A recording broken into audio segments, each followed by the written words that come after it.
History was created on July 17th of 2019 when a motion to amend the federal constitution to lower the voting age to 18 was passed by more than two-thirds of majority in the parliament and with overwhelming bipartisan support. But despite promises to implement the constitutional amendment by July this year, the Election Commission now says lowering the voting age and automatic voter registration can only be implemented by September 1st of 2022. So tonight on the show, we're planning to look at the future of electoral reform in Malaysia. Will we see progress? Now, joining us in the studio for the next half an hour, we have Thomas Fan. He's the chairperson of Berita 2.0, as well as Amirul Munir Muhammad. He's the former CEO of the Electoral Reform Committee, which is distinct from the Election Commission or the EC. But we'll come back to the two gentlemen later. But first, let's hear an update from Kira Yusri. She's one of the co-founders of Undi 18. She joins us on the line now. Kira, good evening. Can we talk a little bit about what you make of the reasons given by the Election Commission for the delay in implementing the Undi 18 amendment? Yeah, I think my response to that is that I think the reason they gave is a bit somewhat unreasonable because they use COVID as an excuse. And what we are trying to ask here is that instead of putting and tying and constraining lowering the voting age, you should instead, implement lowering the voting age first and then give SPR enough time to launch, to fully execute their automatic voter registration, especially the technical parts of it. Karen, do you think, as some people suspect, there is actually a political motive behind this delay? Because it seems to be related to the question of the timing of the next general election and the fact that millions of new voters are untested in terms of their loyalty and their voting behavior, and that is the reason why we're seeing a delay. Yeah, that's a very good, that's an assumption that I made as well, because it's a very odd new deadline that they gave. It's September 2022 at the earliest. And in fact, it's not even a firm deadline because they said that it will happen after 1st of September 2022. So even more vagueness. And, we need to question why is it this new date is given? What is the difference between what they've done for the past 2 years and what will change over the next 15 months that they are confident that it will be able to complete by September 2022? And I think if the government is afraid that, I mentioned, specifically, especially Berita is concerned about people voting, not in favor of them. I think that's something, just because you're afraid of something, it doesn't mean that you need to go back on your promises, right? So it's very interesting to see that UMNO leaders within cabinet and within government speaking up in support of Undi 18, saying that they had no idea it was going to be postponed and saying that they do support the motion and they do want to hold the government, which is also themselves, to implement it on time. So I think it's a very interesting response to see from a huge block from within the government coalition as well. So I think I wouldn't say it would be too far off to make the assumption that it is the political reason that they are delaying the implementation. Okay, Kira, having said that, what's the next move now, particularly for Undi 18? What are you guys going to do now that the implementation of this has been postponed? Yeah, so last week we released a statement announcing that we are facilitating a legal action against the Malaysian government to compel the Election Commission to allow 18 and 20-year-olds to register as voters. And we will be filing this legal action on this Friday. We want to emphasize that, the decision, you see the Ministry of Youth and Sports saying that it is the responsibility of the Ministry of Law under Taqiyuddin.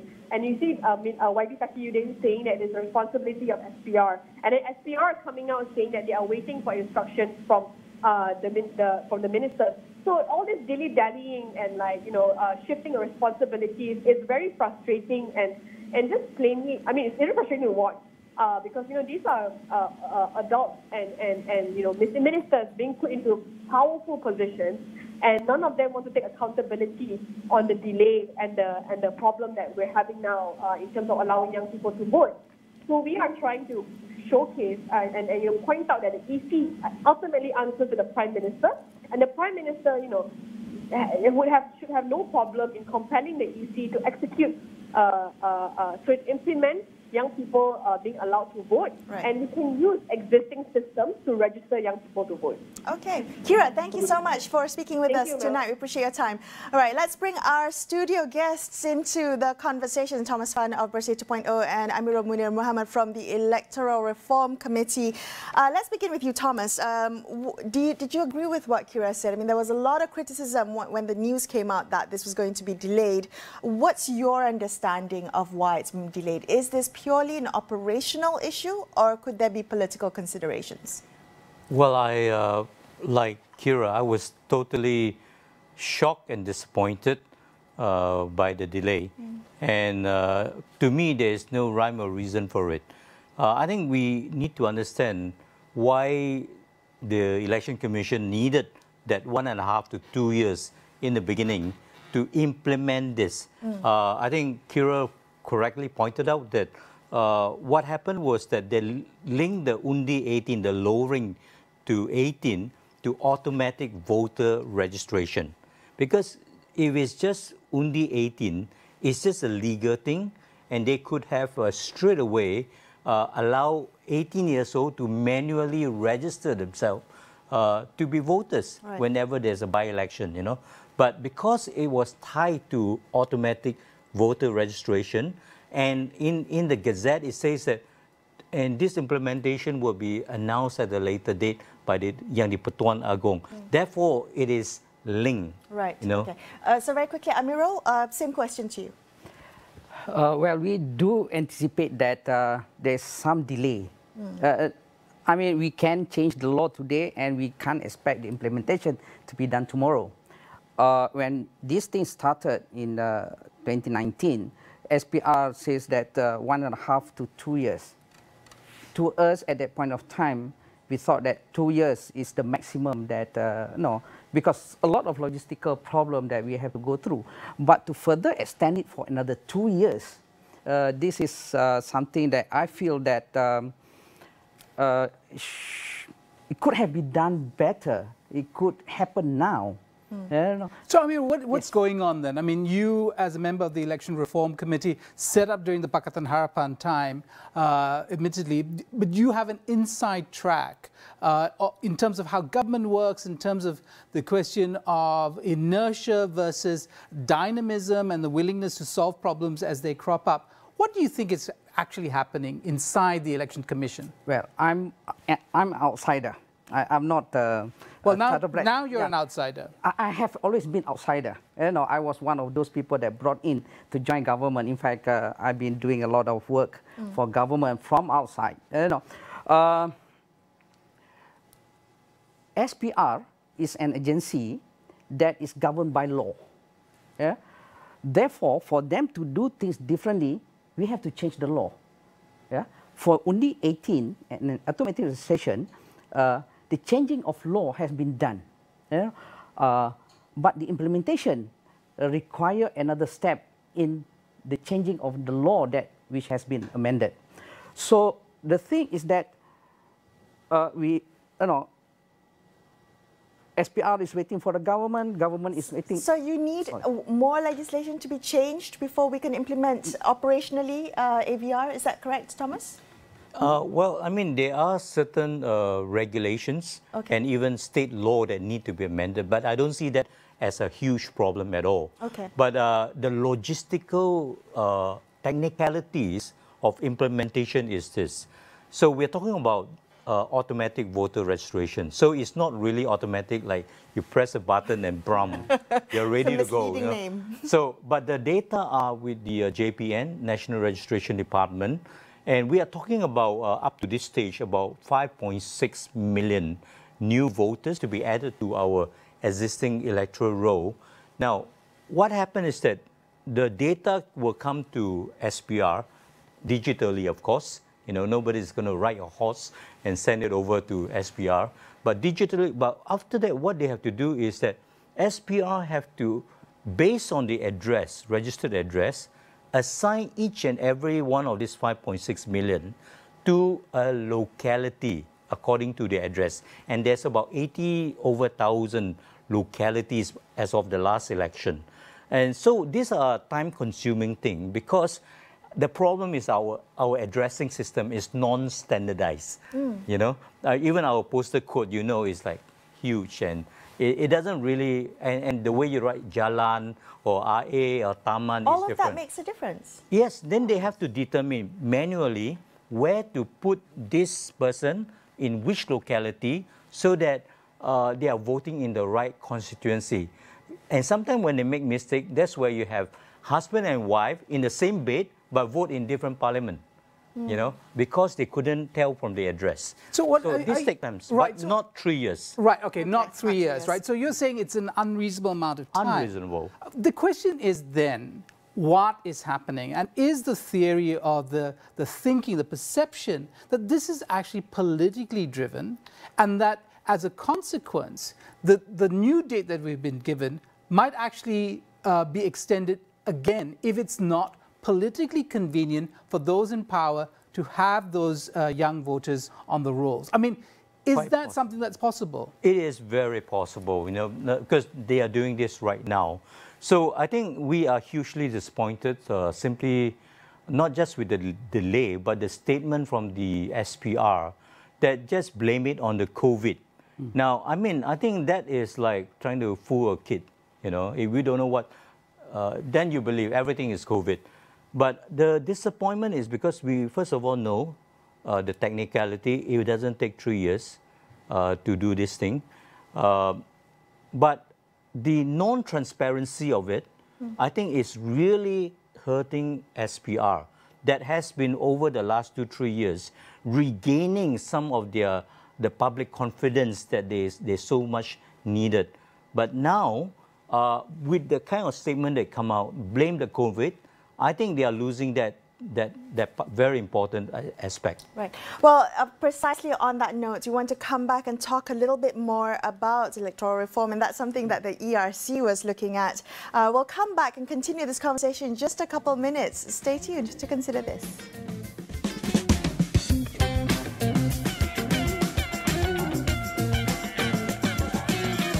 Kini berwajah baru. Ini pula susulan khas pesawat Back Air di Kazakhstan. Pesawat berkenaan dilaporkan tergelincir 2 kali. Notifikasi berita terkini dan navigasi mudah. Podcast dikemas kini dengan berita dan program. Rebirth, Reformasi, Resistance and Hope. Serta video tanpa had dengan scroll tanpa henti. Buat turun aplikasi baru Astro AWANI sekarang.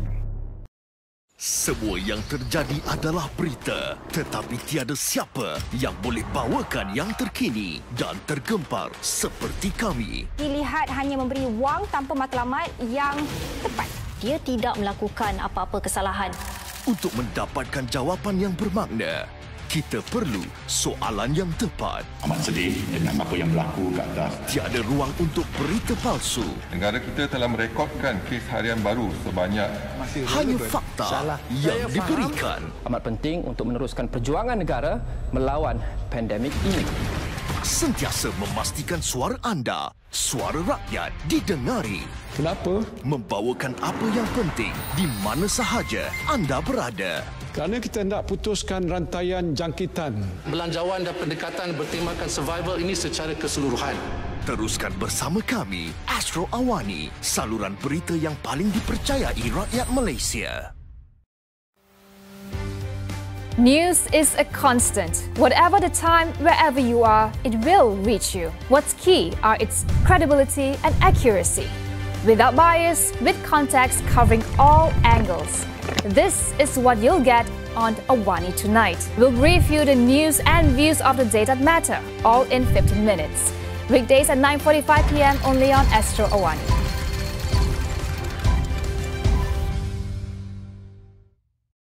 Perang COVID-19 masih belum berakhir. Pastikan setiap langkah berjaga-jaga diamalkan, termasuk kebersihan tangan, pemakaian pelitup muka dan penjarakan sosial. Marilah kita sama-sama hapuskan virus ini sepenuhnya. Ayuh berdisiplin. Seperti mana kita semua tahu, virus COVID-19 masih aktif. Sebagai peringatan, amalkanlah penjarakan sosial, kurangkanlah aktiviti kunjung-mengunjung. Keluar bila ada urusan penting sahaja. kita semua mampu melakukannya dengan disiplin yang tinggi. COVID-19 masih belum berakhir. Pastikan kita sentiasa berdisiplin dalam mengelakkan 3S, iaitu kawasan yang sempit, sesak serta tidak sembang dalam jarak yang dekat. Mari kita sama-sama menjaga disiplin kita, hapus COVID-19. Kita telah lakukan yang terbaik setakat ini. Tetapi perjuangan kita masih belum selesai. Kita perlu berhati-hati untuk menjaga keselamatan diri bersama-sama. Pakailah pelitup muka, cuci tangan dan bila di luar, jaga jarak yang selamat. Dalam melawan wabak ini, jangan ambil mudah dan jangan alpa. Amanah.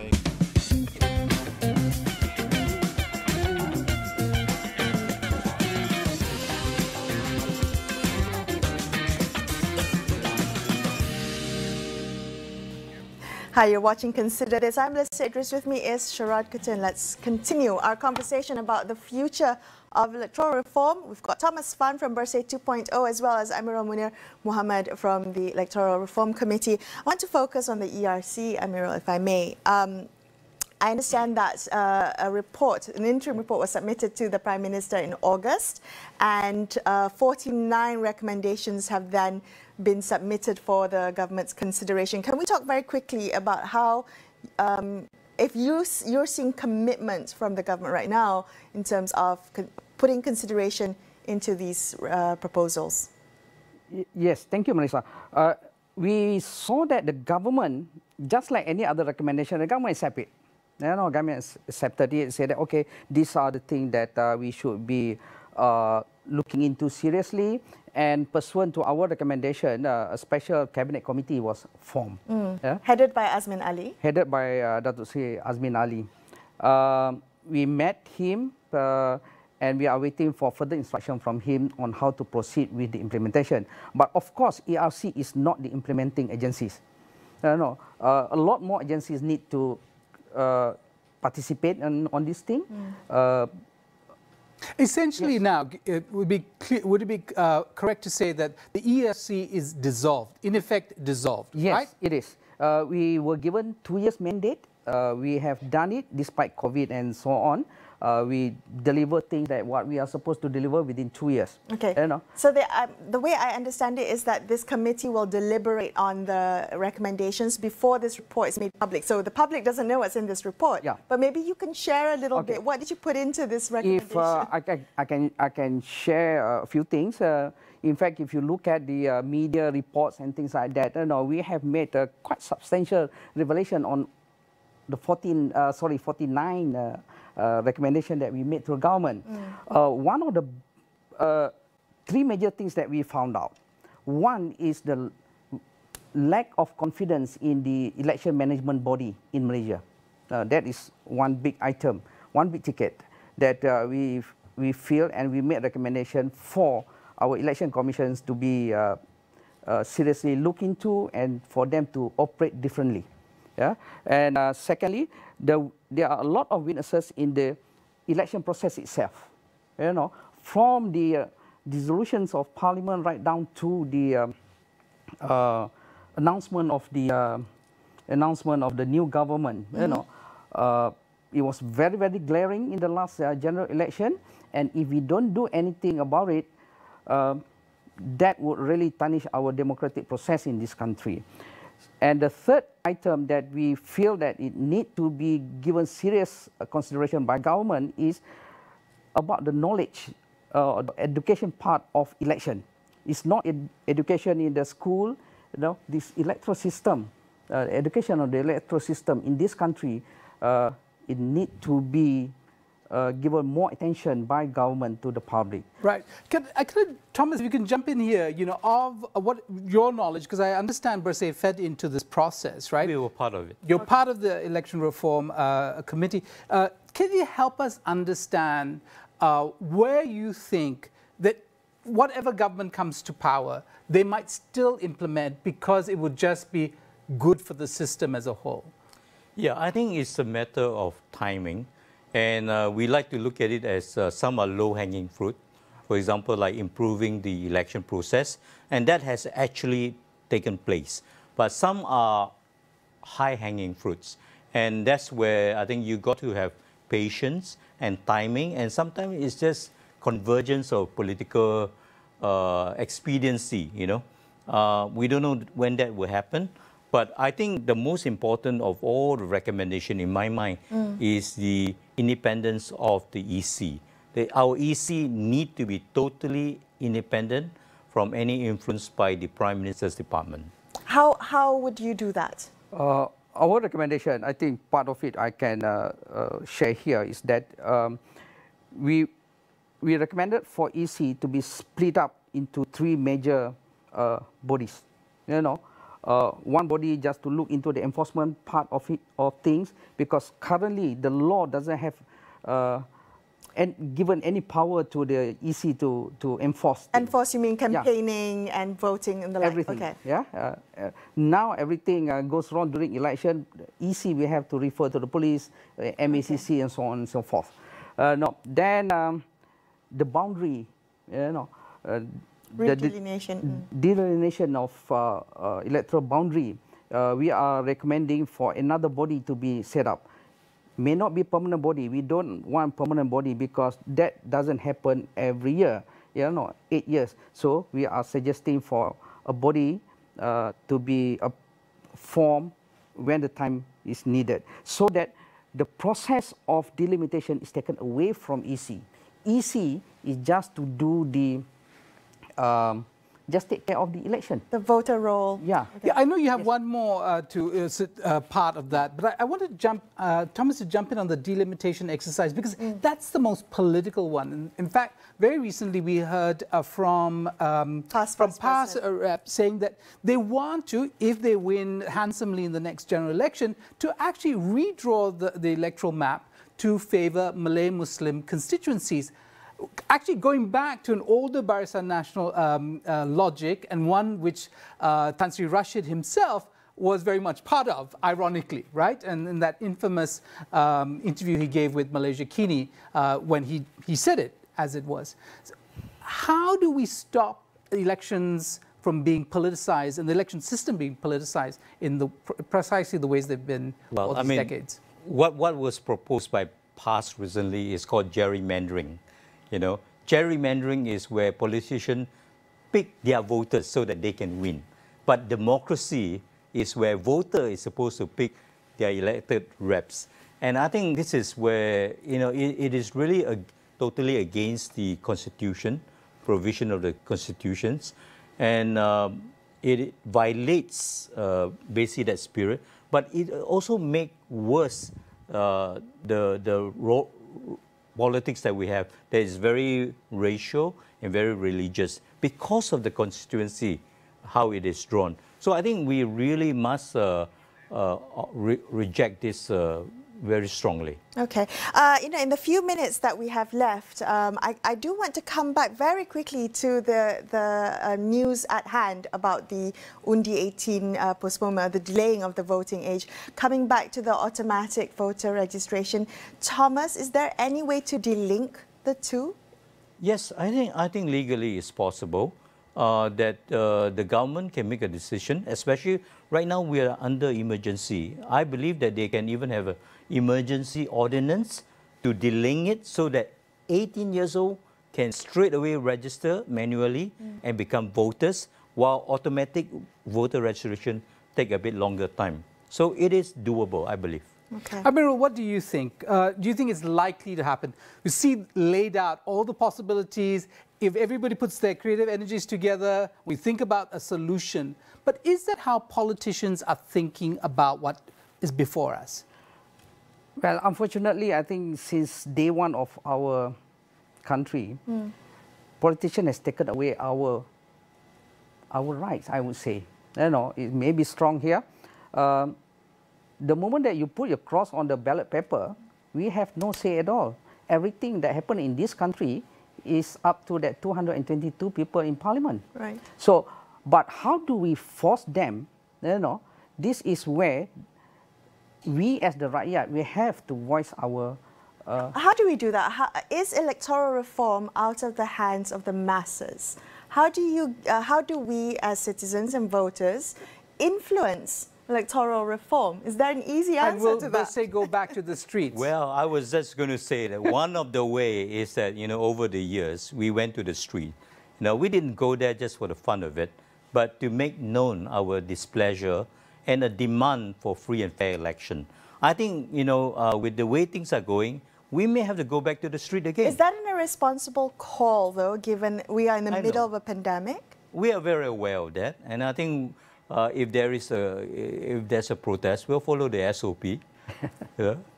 And it's done, in fact, in many countries. Amirul, yes. You were saying, how do we make our politicians understand that the game is not just to win an election, it is to govern this country in a way that benefits not just current generations, but future generations? Yeah.